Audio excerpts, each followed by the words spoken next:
Welcome back to AZ Mom of Many Hats. It's the first weekend of spring, and in my part of the desert Southwest, that means it's tank top weather.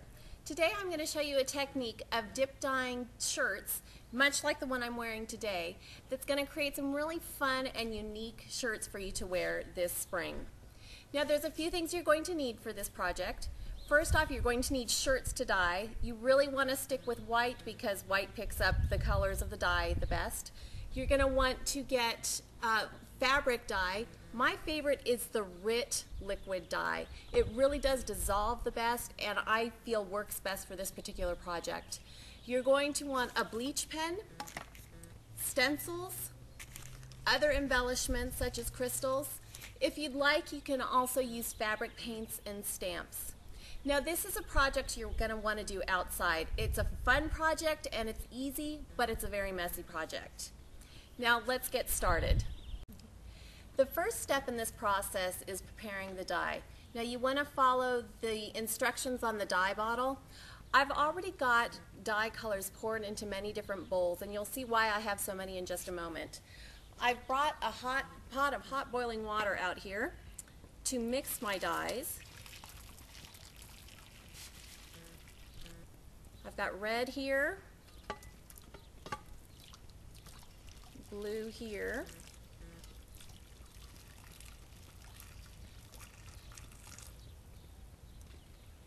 and then I have some miscellaneous colors over here.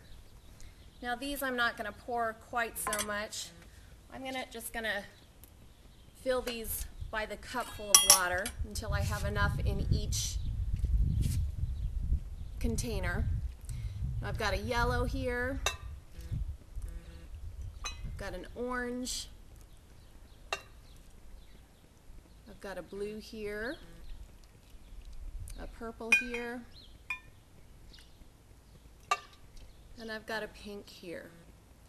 Now you'll see in just a moment why I have so many colors and different sizes of containers. You'll see the photos down on my blog are two different styles of shirts.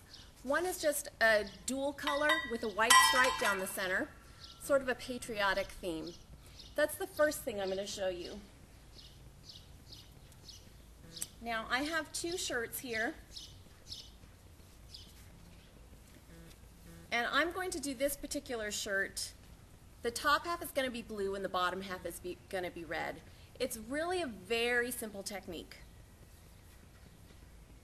All you do is lay half of your shirt into one vat of dye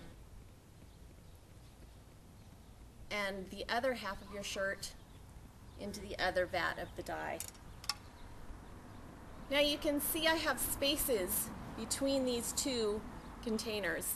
That's because I want a white stripe down the center of my shirt.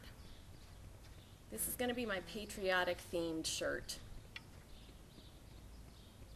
I'm just tapping down my shirt in the dye to make sure that everything is getting covered with the dye. There we go. Now I'm going to let this soak in the dye. The longer you let it soak, the more color it's going to soak up. Now I've done this shirt. This is going to be a two-tone shirt.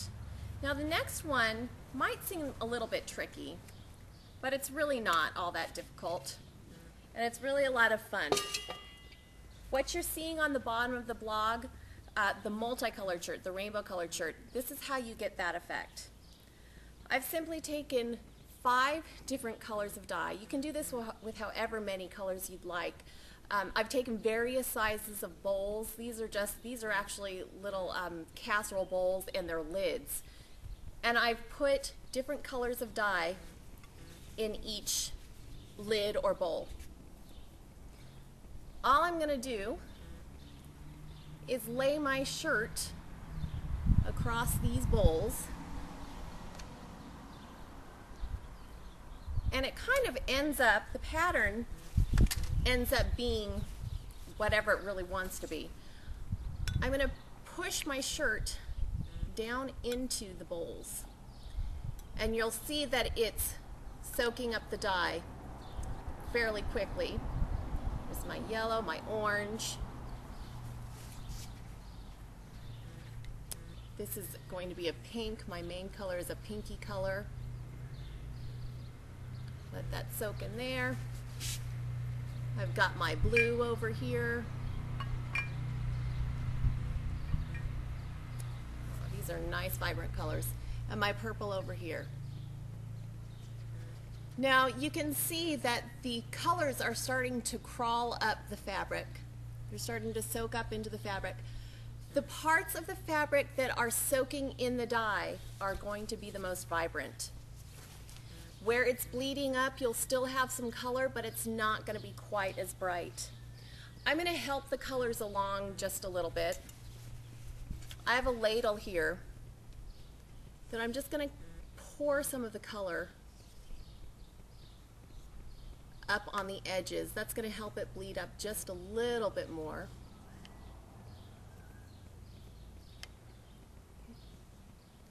Now again, the longer this soaks in the dye, the more vibrant your colors are going to be. Get some of my blue over here.